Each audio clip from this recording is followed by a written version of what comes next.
The internet is essentially a double-edged sword where, in that pure state, isn't necessarily good nor bad, but the user has entirely the capability to decide to use it to harm somebody or benefit somebody. Now, here are the contents for my speech, and I would like you all to take a quick look before I progress.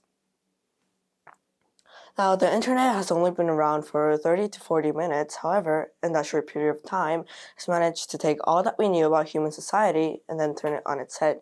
Now, if you can see this chart over here, it demonstrates the exponential growth of the internet from the 1990s to the 2010s. Now, said exponential growth has also raised the question, does the benefit of the internet actually outweigh the harms? Now, today I'm going to be taking the time to answer this question along with some potential solutions. Now, moving on to the benefits, since its founding, the internet has managed to advance the science of communication by orders of magnitude.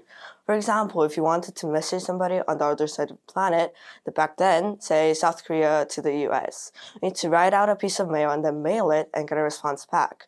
Now, this whole process was utterly inefficient and took a lot of time. Now, we can just write out an email and get a response back in as fast as a few minutes. Now, the next thing is that it has managed to give nearly everybody easy access to information.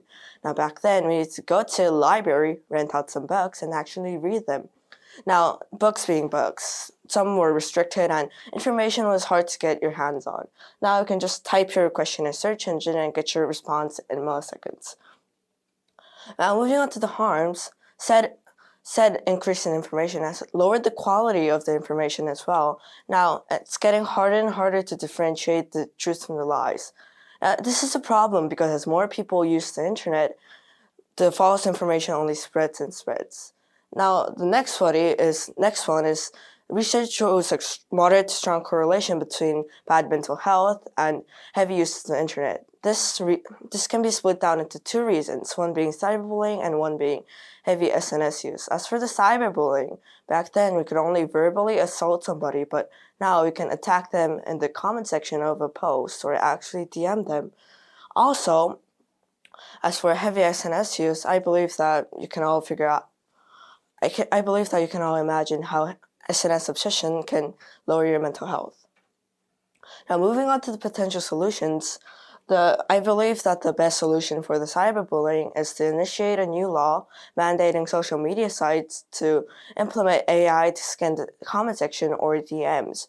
Now, this has already been implemented on some social media sites, but I believe that making an official law would make the situation a lot better.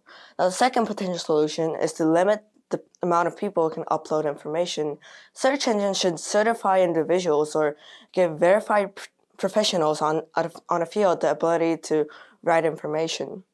Now, in conclusion, the internet has managed to advance our society a lot since its foundation, but said expansion has also brought out some problems. However, solving these small problems could make the internet a safer place for children and everybody in general. Thank you.